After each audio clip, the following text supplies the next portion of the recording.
निर्वाचित मुख्यमंत्रियों को हम जेल में डाल दें रात के अंधेरे में। केजरीवाल के खिलाफ कोर्ट में पहली पिटीशन किसने फाइल करी थी? कांग्रेस।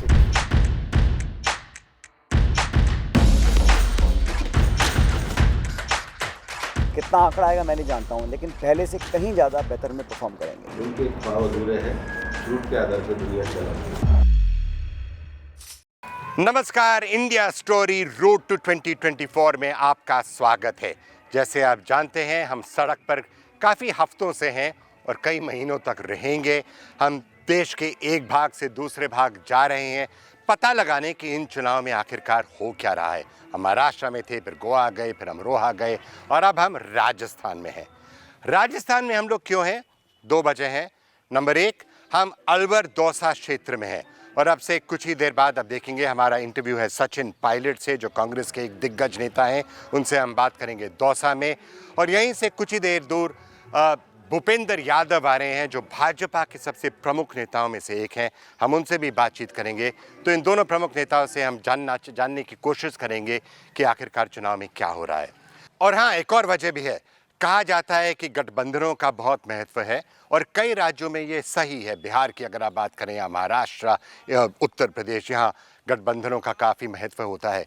पर यह भी याद रखना चाहिए कि राजस्थान जैसे कई ऐसे राज्य हैं जहाँ गठबंधन का कोई खास मायना नहीं है, क्योंकि यहाँ लड़ाई जो है, टकराव जो है, वो पूरी की पूरी तरह से कांग्रेस और भाजपा के बीच है। तो जहां इस किस्म का टकराव है, राजस्थान में, मध्य प्रदेश में, छत्तीसगढ़ में, गुजरात में, कर्नाटक में, यहाँ क्या होगा? पिछले चुनाव में भाजपा पूरी तरह से हावी हुई थी। क्या इस बार फिर से वही कहानी दोहराने वाली है या शायद एक तरह से एक नया रुझान यहाँ देखने को मिलेगा? तो चलिए शुरू करते हैं। जैसे मैंने कहा, भूपेंद्र यादव जी अभी यहाँ आने ही वाले हैं, तो उनसे बात करेंगे, पता लगाएंगे कि उनके क्या विचार हैं। पर इसके पहले कि हम उनसे बात करें, मैं बस आपको राजस्थान के बारे में कुछ बताना चाहता हूँ। याद रखिए, 2014 में और 2019 में दोनों वक्त भाजपा ने पूरी तरह से राजस्थान को स्वीप किया। हाँ, उनका स्वीप छत्तीसगढ़ में भी था, मध्य प्रदेश में भी था, गुजरात में भी था, पर राजस्थान में लगभग हर एक सीट पर उन्होंने स्वीप किया। एक ऐसी सीट थी 2019 में, नागौर की सीट, जहां बेनीवाल जी जीते थे आरएलपी पर, और आरएलपी इस बार कांग्रेस के समर्थक हैं। 2019 में एक और खासियत थी, भाजपा असेंबली चुनाव हारी थी, पर कुछ ही महीनों के बाद मोदी के नाम पर वो चुनावी जो जनरल इलेक्शन थे उनको वो जीत गई थी। 25 की 25 सीट बनी थी। इस बार क्या होने वाला है, चलिए पता लगाते हैं।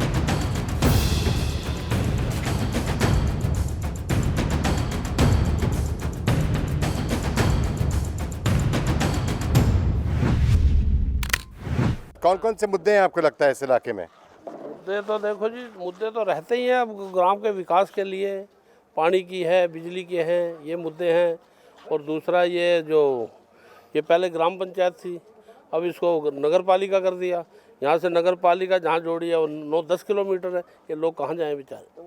तो ये सारे लोकल इश्यूज हैं यहाँ पर। अभी अब भूपेंद्र यादव जी भी आ रहे हैं, वो भाजपा के बहुत दिग्गज प्रमुख नेता हैं, तो आप उनको क्या बताएंगे? उनको सब कुछ अपनी जो है समस्या बताएंगे उनको, जैसी भी है। तो यहाँ अगर वोट पड़ेगा, ये तो लोकसभा का चुनाव है, तो यहाँ अगर वोट पड़ेगा तो ये यहाँ के जो स्थानीय मुद्दे हैं उन पर वोट पड़ेगा कि किसी और मुद्दे को लेकर वोट पड़ेगा? स्थानीय मुद्दे पर भी पड़ेगा, मोदी जी के नाम पर भी वोट पड़ेगा और भूपेंद्र जी के नाम पर भी वोट पड़ेगा। पुराने आदमी हैं, तजर्बेकार हैं, हमारे यहाँ के राज्यसभा सदस्य रहे हैं और केंद्र के मंत्री हैं, कैबिनेट मंत्री हैं। तो जो भी आदमी उनके पास गया है, उन्होंने हर आदमी को संतुष्ट करके भेजा। अच्छे आदमी, ईमानदार आदमी है, काम करने वाले आदमी, उस मुद्दे पर वोट देंगे। आपको क्या लगता है, अगर आप वोट दोगे किन मुद्दों को? भाई साहब, हम तो मोदी जी को देंगे जो हमारा काम कर रहे हैं। तो आपको लगता है मोदी जी काम कर रहे हैं? बिल्कुल। आप लोग सहमत हैं इससे? हाँ जी, हाँ जी। और कोई और मुद्दे हैं जिन पर अब हमारा? और मुद्दे तो नहीं। और क्या आपको लगता है यहाँ तरक्की हुई है पिछले कुछ सालों में, महीनों में? तरक्की तो फुल हुई है यहाँ पे। तो क्या क्या तरक्की देखी आप? यहाँ पानी वानी की सब सुविधा है यहाँ पे। आप भी क्या सहमत हैं कि तरक्की? कांग्रेस के राज में कोई तरक्की नहीं हुई। यहाँ 5 साल कांग्रेस का राज रहा है और यहाँ के विधायक थे साफिया खान। इस गांव के अंदर अपने विधायक कोटा से 1 रुपये का उन्होंने काम नहीं दिया। ये जो पैसा मिला है ये मोदी सरकार से जो भी आता रहे वो मिला, बाकी उन्होंने खुद का 1 पैसा भी नहीं दिया। इस गांव वाले से हम पैसा आते हैं, 1 भी पैसा दिया। सभी ने 1 रुपया नहीं दिया, सभी ने 1 रुपया नहीं दिया। आपको क्या लगता है यहाँ क्या क्या मुद्दे हैं? यहाँ पर एक तो पानी की जो समस्या है फिलहाल में, और अपना जो विकास जो हुआ है जो ये मोदी सरकार के जो उसमें, और अब अभी जो काम जो हो रहा है और अपने मोदी के उसमें जो काम हुआ है यहाँ पर जो सापिया के हिसाब से अपना कोई विकास ऐसा काम नहीं आया। तो लग रहा है कि आप लोग सब यहाँ भाजपा समर्थक हैं। सब भाजपा से।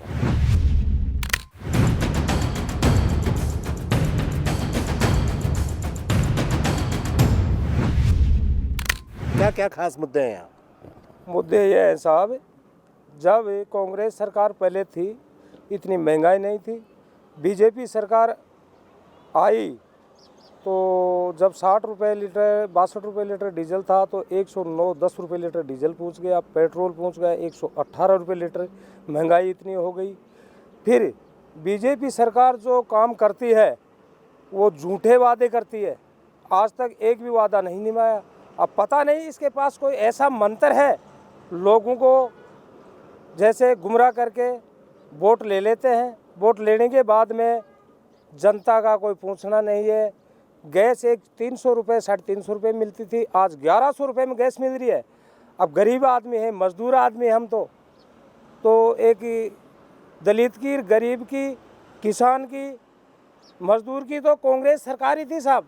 ये तो आप कह रहे हैं महंगाई एक खास मुद्दा है जो... नहीं, हाँ महंगाई साहब खास मुद्दा है और लोगों को गुमराह बना के वोट लेते हैं। अब की बार ऐसा कर देंगे। पर अभी तो राजस्थान में भाजपा इतने सारे वोट से बड़ी अच्छी तरह जीत कर आई थी। वो थोड़ा सा ये तो मतलब कांग्रेस वालों का ही आपस में ऐसा हो गया, इसलिए जैसे मान लो नहीं कांग्रेस नहीं आती, दोबारा रिपीट होती कांग्रेस यहाँ राजस्थान में। पर अगर आप यहाँ राजस्थान का हाल देखें औरों से भी अगर, तो पिछले बार भी 2019 में भाजपा 25 की 25 सीट जीती थी, 2014 में 25 की 25 सीट जीती थी। क्या आपको लगता है वो फिर से होने वाला है? नहीं होगा साहब। क्यों नहीं, अब की बार नहीं होगा। जैसे पहले के 25 मिल गई, अब की बार 25 नहीं मिलेंगी उसको, 25 की 25 हारना पड़ेगा इनको।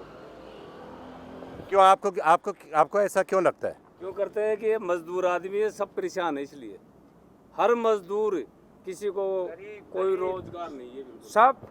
साहब कोई रोजगार नहीं है। नोटबंदी कर दी मोदी जी ने, तानाशाही राज हो गया, बोल दिया उसको जेल में दे दो। पहली बार ऐसा हुआ है कि दिल्ली केंद्र में मुख्यमंत्री केजरीवाल को जेल में दिया।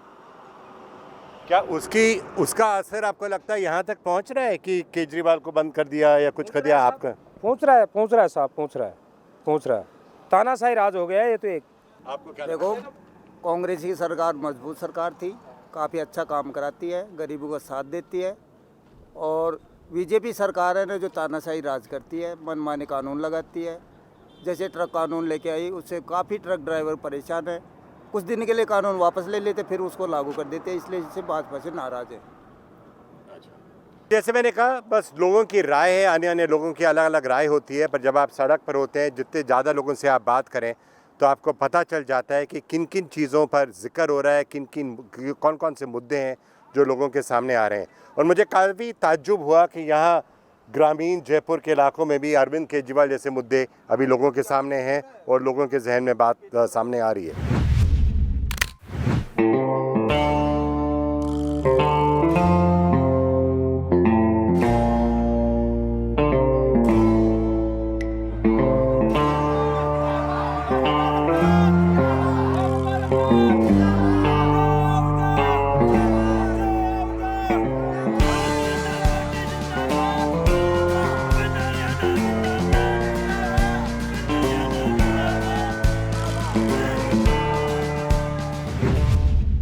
और अब हमारे साथ हैं भूपेंद्र यादव जी, जो यहाँ अलवर से उम्मीदवार भी हैं भाजपा के, देश के एनवायरनमेंट मिनिस्टर भी हैं। भूपेंद्र जी, आपका इंडिया स्टोरी में स्वागत है।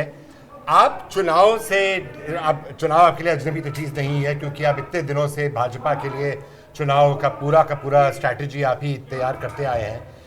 पर पहली बार शायद आप लोकसभा चुनाव में उतर रहे हैं, तो आपके लिए एक्सपीरियंस कैसा है? बहुत अच्छा एक्सपीरियंस है। और मैं चुनाव जो लड़ रहा हूँ, मुझे लगता है कि लोगों का बहुत प्यार और समर्थन मिल रहा है। और सबसे बड़ी बात है, पूरे चुनाव कैंपेन को देखने के बाद मेरे को ऐसा लग रहा है कि प्रधानमंत्री नरेंद्र मोदी जी के प्रति लोगों में बहुत बड़ा क्रेज़ है। और जब भी हम मोदी की गारंटी की बात करते हैं तो लोगों का बहुत पॉजिटिव रिस्पॉन्स आ रहा है। वास्तव में लोकसभा चुनाव जो जनसमर्थन नरेंद्र मोदी जी को दिखा रहा है, वो बदलते हुए भारत का प्रतीक है। तो आप ज़्यादातर लोगों से मोदी जी के नाम पर ही वोट मांग रहे हैं, तो ये भी लग रहा है कि लोग यहाँ भी तस्वीरें देखेंगे। पूरे चुनाव का विषय नरेंद्र मोदी की गारंटी है। 10 सालों में उनके द्वारा किए गए कार्य जो पूरे हुए हैं, उसके प्रति जनता का विश्वास है। और अगर 10 साल के अच्छे कार्य हैं तो उस गारंटी पे तो वोट मांगना ही चाहिए। मैं आपसे एक चीज जरूर पूछूंगा, लग रहा है कि ये इलेक्शन एक तरह से फॉरगॉन कंक्लूजन है, मोदी जी जीतेंगे। राजस्थान में पिछली बार भी 25 से 25 सीट भाजपा जीती थी। आपकी जीत लोग कहेंगे कि ज़्यादातर पक्की लग रही है। फिर भी आप 26 आज के दिन आप 26 प्रोग्राम कर रहे हैं, हम उसको आपको फॉलो कर रहे हैं, देख रहे हैं क्या हो रहा है। इसकी क्या जरूरत है? अगर ऊर्जा कहाँ से आती है भाजपा? अगर आप उम्मीदवार बनते हैं तो आपकी जिम्मेदारी होती है कि आप हर मतदाता से जाके वोट मांगें। लोकतंत्र में हर एक वोट जो है वो मायने रखता है। और ये किसी भी लोकतंत्र में राजनीतिक दल के लिए बहुत ज़रूरी है कि हर अपने मतदाता से वोट मांगे। हम जो उम्मीदवार हैं वो अपने मतदाता के लिए बन रहे हैं। तो एक तो आपके अपनी मेहनत की बात है, आप सब जगह घूम रहे हैं, 26 सभाएं को आप संबोधित कर रहे हैं। दूसरा, इसमें संगठन का भी हाथ है, क्योंकि भाजपा का जो संगठन है वो आप लोगों ने पिछले कुछ सालों में इतना मजबूत किया है कि ये मुमकिन है कि हर दिन 26 आप इस किस्म के गैदरिंग्स को पूरे कार्यकर्ताओं की टीम है, पूरे कार्यकर्ताओं की टीम मन लगा के काम कर रही है और कार्यकर्ताओं की टीम के द्वारा ही काम हो रहा है। और इसलिए ये होना कोई अस्वाभाविक नहीं है। लेकिन जब हम सबका साथ सबका विकास की बात करते हैं तो फिर सबका वोट भी लेना चाहिए। और हम हर गांव तक, हर गली तक वोट मांगने के लिए जा रहे हैं। अच्छा, ये जो मुद्दों की बात आ रही है, तो आपकी तरफ से आपने कहा एक तो मोदी जी का नाम है, दूसरा जो स्कीम्स है वो है। मोदी की गारंटी में पहला जो कार्यकाल निकला है वो गरीब कल्याणकारी योजनाओं का निकला है। और ये जो चुनाव है ये लोकसभा का चुनाव है। तो अगर देश में इंफ्रास्ट्रक्चर बढ़े हैं, देश में एजुकेशन इंस्टीट्यूशन बढ़े हैं, देश की अर्थव्यवस्था का आधार आगे बढ़ा है, हिंदुस्तान साइंस एंड स्पेस और टेक्नोलॉजी में आगे बढ़ा है, महिलाओं के एस्पिरेशन पूरे हुए हैं, धारा 370 समाप्त हुई है, या 1 रैंक 1 पेंशन लागू हुई है, या खेल में हमारे देश ने तरक्की करी है, ये सब राम मंदिर का विषय है। ये सब ऐसे विषय हैं जो इस बात को दर्शाते हैं कि मोदी ने जो लोगों को कहा, जो सपनों को दिखाया, उसको हकीकत में तब्दील किया। तो जो मोदी सपने बुनते हैं उसको हकीकत बना के रखते हैं। इसलिए मोदी की गारंटी एक वर्ड है जो सिंबलाइज कर रहा है विकास के कामों को सही समय पे करवाने का। अगर आप ऑपोजिशन की तरफ से देखें, मैं ऑपोजिशन की भी कई रैलीज में मैं उनको ये बातों को सुन रहा था, और वो कह रहे हैं ये लोकतंत्र को बचाने का चुनाव है। वो कहेंगे कि अगर भाजपा एक बार फिर से जीत कर आती है तो ये आखिरी चुनाव होगा, इसके बाद चुनाव नहीं होगा, लोकतंत्र खत्म हो जाएगा, ऑपोजिशन खत्म हो जाएगा। झूठ के अलावा वो और क्या बोल सकते हैं? मैं तो रोज़ सुबह से शाम तक उनके झूठ ही सुनता हूँ। उनके झूठों का क्या जवाब दिया जाए? हिंदुस्तान में लोकतंत्र है। हमारी पार्टी तो किसी परिवार की पार्टी नहीं है, हमारी पार्टी तो किसी परिवार की चौखट वाली पार्टी नहीं है, हमारी पार्टी तो पूरी डेमोक्रेटिक तरीके से निर्णय लेने वाली पार्टी है। कोई पार्टी को अपनी विरासत में वसीयत के नाम पे किसी को देके नहीं जाता। तो ये तो उनका झूठ है। क्या आपको लगता है कि अरविंद केजरीवाल के गिरफ्तार होने के बाद ईडी के कस्टडी में जो हैं, तो उससे क्या इनका ये जो चुनावी मुद्दा है उस पर कुछ जोर पकड़ सकता है? केजरीवाल के खिलाफ कोर्ट में पहली पिटीशन किसने फाइल करी थी? कांग्रेस ने। तो क्या उनकी जांच पूरी हो गई है? जो पिटीशन फाइल करने वाले हैं वो आज केजरीवाल के साथ किस लिए हो गए कि कुछ वोट लेके सत्ता ले लेंगे? उनके ख्वाब अधूरे हैं। झूठ के आधार पर दुनिया चला नहीं करती। अगर आप गठबंधन की बात करें और संगठन की बात करें तो आप तो इससे बहुत क्लोजली एसोसिएटेड रहे हैं। आपको क्या लगता है जो दोनों तरफ से जो गठबंधन बन रहे हैं कैसे बन रहे हैं? देखिए, हमारे गठबंधन की एक ईमानदारी है कि अटल जी के समय में हमारा जो गठबंधन बना वो अटल जी के समय का जो एनडी है वो तो आज भी कायम है। इनसे पूछे कि इन्होंने यूपीए का नाम क्यों बदल दिया? क्या यूपीए की क्रेडिबिलिटी ख़राब हो गई? क्या यूपीए बैंकरप्ट हो गई? क्या यूपीए कोई अनकॉन्स्टिट्यूशनल वर्ड हो गया? इन्होंने यूपीए का नाम क्यों चेंज किया? ये इसी बात को दर्शाता है कि इनका अपने नाम में ही विश्वास नहीं है। तो जो आदमी अपने नाम में भी विश्वास ना रख सके उसके ऊपर देश का विश्वास करेगा? ये अगर हम राजस्थान की बात करें तो ऐसे, और ये राजस्थान एक अहम क्षेत्र है क्योंकि राजस्थान को देखें, मध्य प्रदेश को देखें, गुजरात को देखें, हिमाचल को देखें, तो ये वो राज्य हैं जहां आपकी लड़ाई कांग्रेस के साथ है। इसमें कोई गठबंधन का सवाल ही नहीं उठता है। और पिछली बार 2019 में क्या हुआ, मुझे लगता है 192 ऐसी कुछ सीटें थी जहां कांग्रेस और भाजपा की टक्कर थी और आप 90% सीट जीते थे, 92% शायद आप जीते थे। क्या आपको लगता है वो फिर से होने वाला है? उससे ज़्यादा अच्छा होने वाला है। तो जहां आपकी लड़ाई कांग्रेस से है वहां आप सबसे ज़्यादा मजबूत है, क्या ये सही बात है? नहीं, हमारी अब ये जो चुनाव है, इस चुनाव में अगर आप एक नया परिवर्तन देखेंगे तो उत्तर से लेकर दक्षिण तक सभी जगहों पर भारतीय जनता पार्टी की स्वीकार्यता बढ़ी है। और सभी जगहों पे भारतीय जनता पार्टी की स्वीकार्यता बढ़ी है, उसका अर्थ ये है कि दक्षिण भारत में भी भारतीय जनता पार्टी बहुत अच्छा सफलता का मुकाम हासिल करने वाली, क्योंकि ये नेतृत्व की सर्वमान्यता इस चुनाव में ज़्यादा है। जब नेतृत्व की सर्वमान्यता ज़्यादा होती है और पार्टी का विकास ज़्यादा होता है, यही तो कारण है कि 400 पार को हम लोग बड़े विश्वास के साथ कह रहे हैं। तो जिन राज्यों में आप पिछली बार उतने तगड़े नहीं थे, जैसे कि तमिलनाडु है या केरल है या आंध्र प्रदेश में, तो आप उनमें भी हम अच्छा करेंगे, और पश्चिम बंगाल उसमें भी अच्छा करेंगे। और महाराष्ट्र की स्थिति तो अभी भी स्पष्ट नहीं निकली। महाराष्ट्र की स्पष्ट नहीं है, लेकिन हमारे मन में स्पष्ट है कि हम महाराष्ट्र में और आगे जाएंगे। अच्छा, आगे का आखिरी सवाल अगर आपसे पूछें, क्योंकि मोदी की गारंटी जो अभी तक हो रहा था, उन्होंने आपसे और अन्य मंत्रियों से रिक्वेस्ट किया है कि आप आगे का भी एजेंडा सामने रखें। देखिए, प्रधानमंत्री जी का जो एजेंडा है वो 2047 का विकसित भारत है, और 2047 के जो विकसित भारत है उसके बहुत सारे आयाम हैं। अगर सरकार की पिछली नीतियाँ देखेंगे तो नई एजुकेशन पॉलिसी आई, क्रिमिनल लॉ में रिफॉर्म हुए, लेबर लॉ में रिफॉर्म हुए, ईज़ ऑफ डूइंग बिजनेस हुआ, ईज़ ऑफ लिविंग बिजनेस हुआ। हिंदुस्तान ने एनवायरनमेंट के सेक्टर में नए आयाम को हासिल किया। इस प्रकार से जो विभिन्न आयामों को स्वीकार किया गया, उन आयामों को लेते हुए आगे बढ़ना, उन आयामों को लेते हुए नया भारत बनाना और विकसित भारत के लक्ष्य तय करना। भारत सरकार ने अपनी योजनाओं का सैचुरेशन करा, तो उन सारे विषयों को आगे बढ़ाने का काम हमने किया।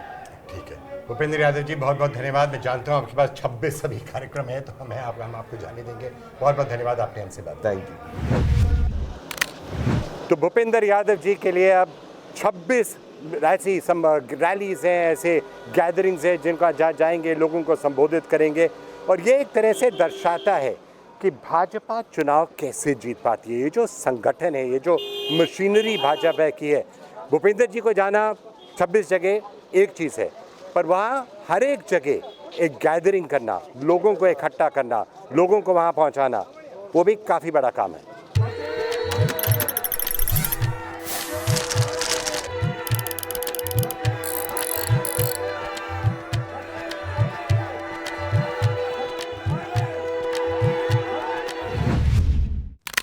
तो जैसे आप देख रहे थे, सचिन पायलट जी अभी एक रैली को संबोधित कर रहे थे दौसा में। हम दौसा में ही है, इनका क्षेत्र है।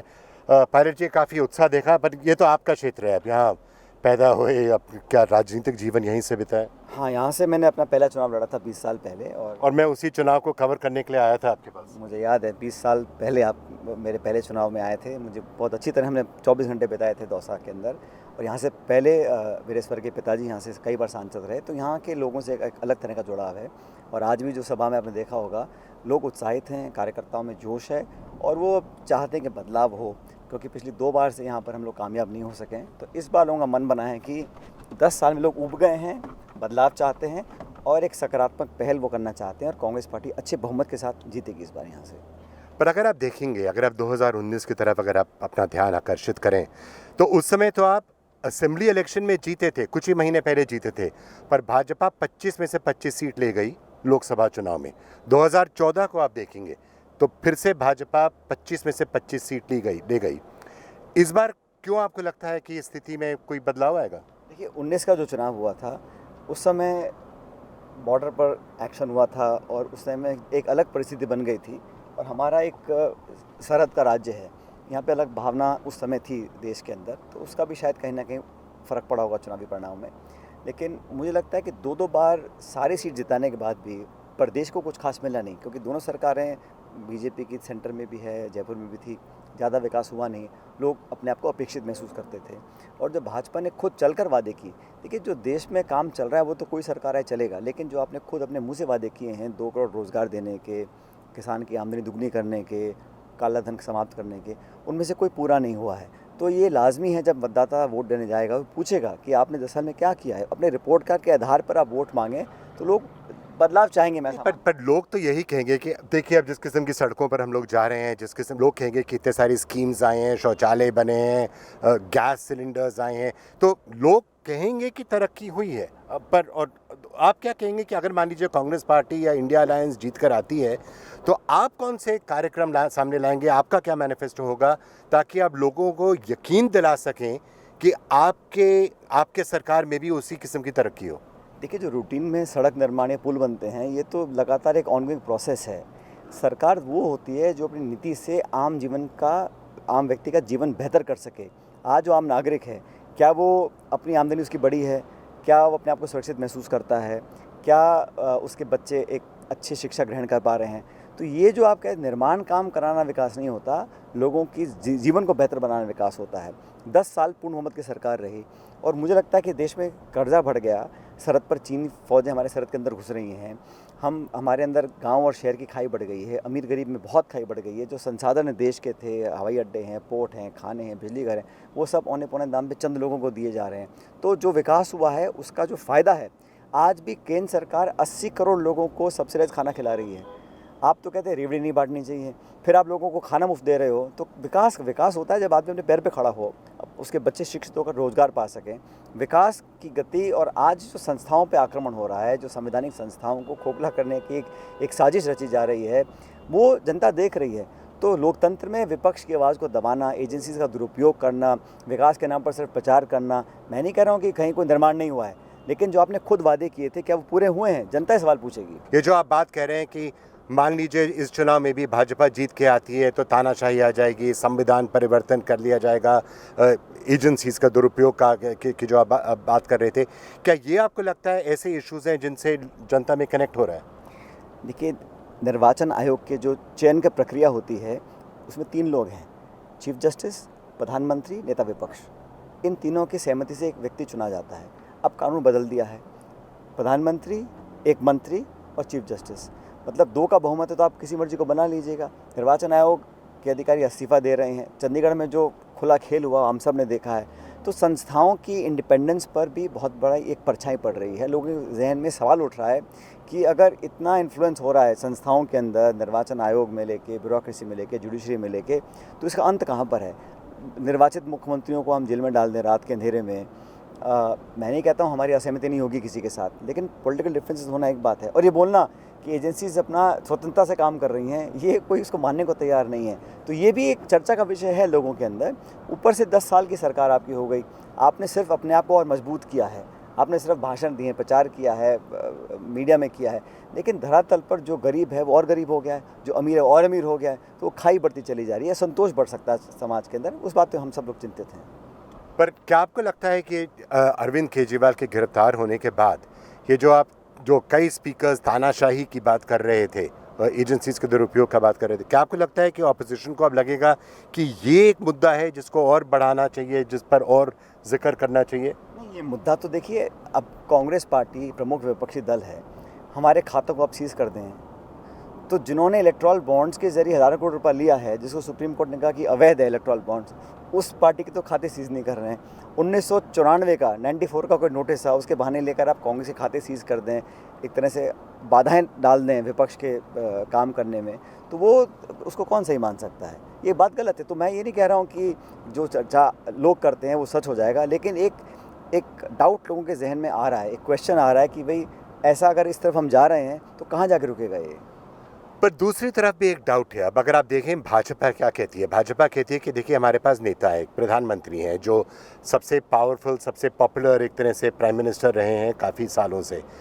ऑपोजिशन के पास कौन है? ऑपोजिशन के पास कौन सा चेहरा है? ऑपोजिशन तो यही नहीं तय कर सकती है कि इंडिया अलायंस अगर चलना है तो सारे पार्टीज़ को एक साथ लेके सामने कैसे जाना है, कैसे कैंपेन करना है, कैसे मैनिफेस्टो बनना चाहिए। तो ये कैसे देश को कैसे चलाएंगी? देखिए, प्रधानमंत्री किसी पार्टी का नहीं, पूरे देश के होता है, कोई प्रधानमंत्री भी हो, और हर प्रधानमंत्री की जिम्मेदारी रहती है कि जितनी भूमिका सरकार की उतनी विपक्ष की भी होती है।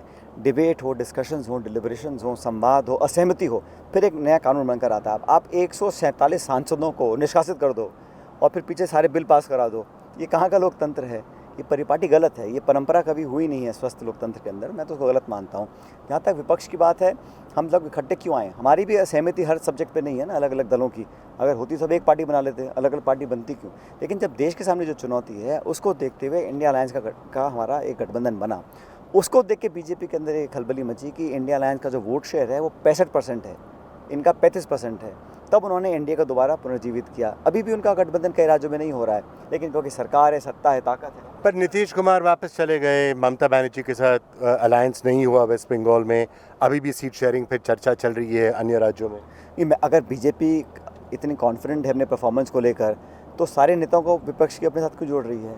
कांग्रेस नेताओं को क्यों तोड़ रही है? कल भी एक और सांसद को उन्होंने लिया है। अगर आप इतने पावरफुल और कॉन्फिडेंट हैं तो क्या ज़रूरत है आपको कांग्रेस के एमपीओ को तोड़ने की? तो ये कहने की बात है, लेकिन धरातल पर वास्तविकता कुछ और है। हमारा अलायंस का एजेंडा है कि हम इकट्ठे होएं, देश में एक संतुलित विपक्ष और सत्ता पक्ष रहे, हम चुनाव जीतें। एक रोड मैप ब्लूप्रिंट हमने तैयार किया है, उसके आधार पर चुनाव लड़ेंगे और किस व्यक्ति को क्या पद मिलेगा ये चुनाव के बाद हम तय करेंगे। इसमें it is not a popularity contest, it is a question of चुनाव लड़ें मुद्दों पे, सिद्धांतों पे, इश्यूज़ के ऊपर। पर अलायंस का अगर हम अलग रखें, इन राज्यों की अगर हम बात करें, राजस्थान को लीजिए या छत्तीसगढ़ जहां आप वहां नज़र रख रहे हैं, इन राज्यों में कांग्रेस और भाजपा के बीच में लड़ाई है। और अगर आप 2014 में देखें या 2019 में देखें तो कांग्रेस और भाजपा की जहां भी लड़ाई हुई है वहां कांग्रेस की हार हुई है और बहुत बुरी तरह से हार हुई है। आप बिल्कुल सही कह रहे हैं। पिछले 2 चुनावों में जहाँ 1-to-1 कॉन्टेस्ट होता है वहाँ पर बीजेपी को बहुमत मिला है। हम लोग अच्छा परफॉर्म नहीं कर पाए। बहुमत इन्हें करीब 90% से ज़्यादा सीटें मिली हैं इन इलाकों में। हाँ, मैंने कहा ना, तो इन सीट्स पे भाजपा मैक्सिमाइज कर चुकी है ना। सीट तो 25 ही हैं यहाँ पे राजस्थान में, 27 तो जीत नहीं सकते आप, 25 जीतेंगे ना, तो अब कम ही होगा, उससे ज़्यादा तो हो सकता नहीं है। तो इसलिए इन राज्यों में कांग्रेस पार्टी दोबारा मेहनत कर रही है। छत्तीसगढ़ में हम लोग अच्छा परफॉर्म करेंगे। राजस्थान के अंदर भी लोग अब समझ गए हैं कि हम लोगों को टाइम आ गया। मतदाता जो होता है ना विक्रम जी, वो हमेशा संतुलन बनाना जानता है, वो बैलेंस करना जानता है, वो आईना दिखाना जानता है। वो बोलते नहीं है, एग्जिट पोल में कुछ नहीं आएगा, ओपिनियन पोल में, लेकिन जब वोट पड़ेगा लोग जानते हैं कि तराजू को बैलेंस करेंगे तभी काम चलेगा। इसलिए राजस्थान, मध्य प्रदेश, छत्तीसगढ़, इन सब स्टेट्स में कांग्रेस पार्टी पहले से बहुत अच्छा परफॉर्म करेगी। अगर कोई खास तौर से सीट्स हैं जिन पर आपकी नज़र होगी, क्योंकि कुछ ऐसे क्षेत्र थे, जयपुर देहात जिसकी तरफ हम लोग अभी फ़िलहाल बढ़ रहे हैं, वहाँ भी शायद असेंबली में कांग्रेस को ज़्यादा सीट मिली थी। 2023 की मैं बात कर रहा हूँ। दौसा तो आप ही का क्षेत्र है। कौन कौन, और नागौर में इस बार बेनीवाल साहब आप ही के साथ हैं, आप ही के साथ अलायंस में हैं आरएलपी, कौन कौन से एरिया? मैं इस कैलकुलेशन में नहीं पढ़ता हूँ, लेकिन ओवरऑल जो फीडबैक मुझे मिला है, शेखावटी में, हाड़ौती में, जयपुर के आसपास, बागड़ के क्षेत्र में, गंगानगर, बीकानेर, सब जगह कांग्रेस के अच्छे उम्मीदवार आए हैं, बल्कि बीजेपी से बहुत बेहतर हैं। ये तो फीडबैक हमें मिल ही रहा है। अब प्रचार हम मिलकर कर रहे हैं। कितना आंकड़ा आएगा मैं नहीं जानता हूँ, लेकिन पहले से कहीं ज़्यादा बेहतर में परफॉर्म करेंगे।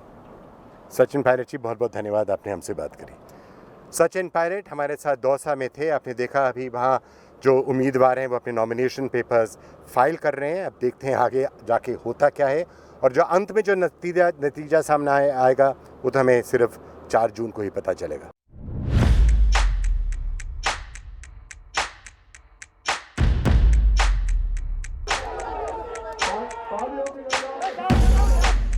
निर्वाचित मुख्यमंत्रियों को हम जेल में डाल दें रात के अंधेरे में। केजरीवाल के खिलाफ कोर्ट में पहली पिटीशन किसने फाइल करी थी? कांग्रेस।